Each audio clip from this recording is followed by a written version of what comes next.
Mahabharata, The Origins of the Kuru Dynasty, Season 1, Episode 1. Before the Great War of Kurukshetra, before the clash of armies, before the names of the Pandavs and the Kauravs echoed across the land, there was a beginning. Not a beginning of war, but a beginning of choice. Because the Mahabharata is not only the story of a battlefield, it is the story of a family and the quiet decisions that shaped destiny long before the first arrow was ever raised. This is the story of the origins of the Kuru dynasty. In ancient times, the land of Bharatvarsha was vast and alive. Forests breathed with life. Rivers carried memory. Mountains stood as silent witnesses to the passing of ages. Kings ruled the land, but they did not rule alone. Every throne stood beside wisdom. Rajas governed kingdoms. Rishis guarded dharma. A king was expected to protect his people. A rishi was expected to protect truth. And between them, the world remained in balance.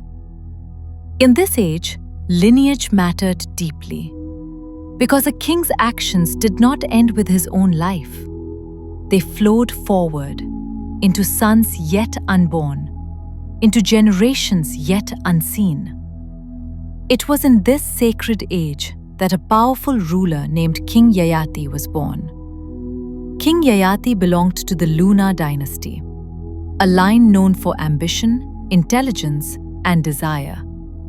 Yayati was admired for his strength, respected for his authority, and feared for his will. He was a king who wanted more than power. He wanted fulfillment. Yayati married Devayani, the daughter of the great rishi Shukracharya.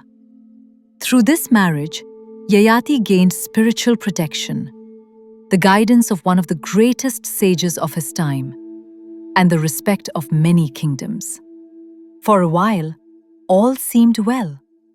But desire has a way of quietly asking for more.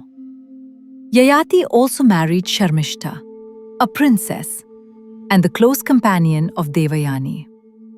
This choice was made in secrecy, without wisdom, without restraint.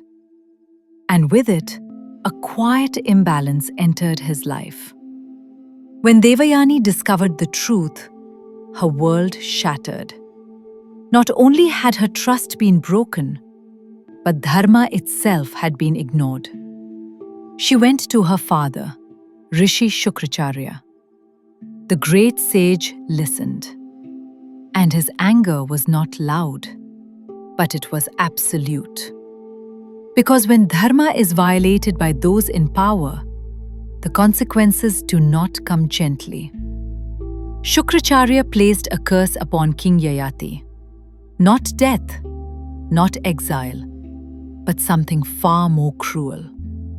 In a single moment, Yayati was stripped of his youth. His hair turned white, his body weakened, his strength faded. And yet, his desires remained unchanged.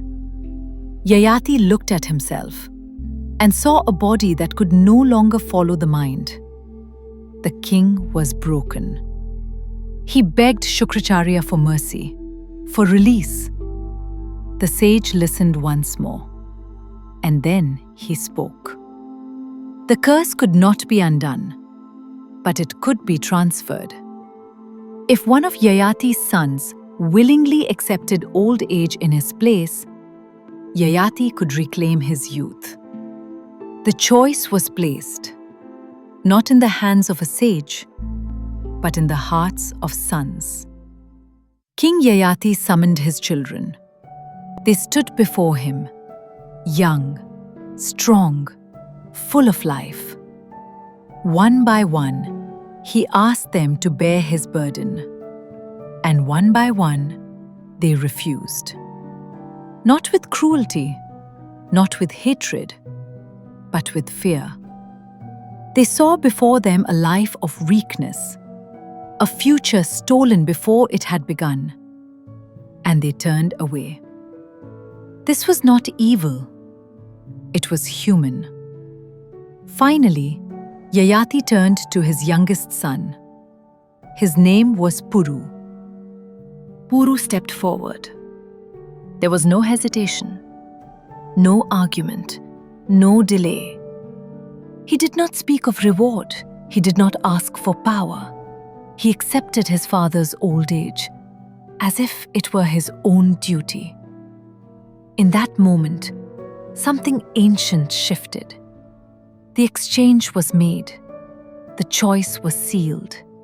And with that act, the course of fate was set. Yayati regained his youth. Strength returned to his body. Desire returned to his heart. For many years afterward, he returned to pleasure, to indulgence, to the world he had nearly lost. But time has its own lessons. Slowly, the king began to see. No desire was ever satisfied for long. No pleasure was ever complete. And one day, Yayati understood. Youth without restraint is emptiness. Far from the throne, the weight of that choice was carried. A son bore the years meant for another. A son chose responsibility over desire, dharma over youth, sacrifice over self. In silence, the true cost of the exchange was paid. At last, Yayati turned away from indulgence. He renounced pleasure, returned Puru's youth, and summoned his sons once more.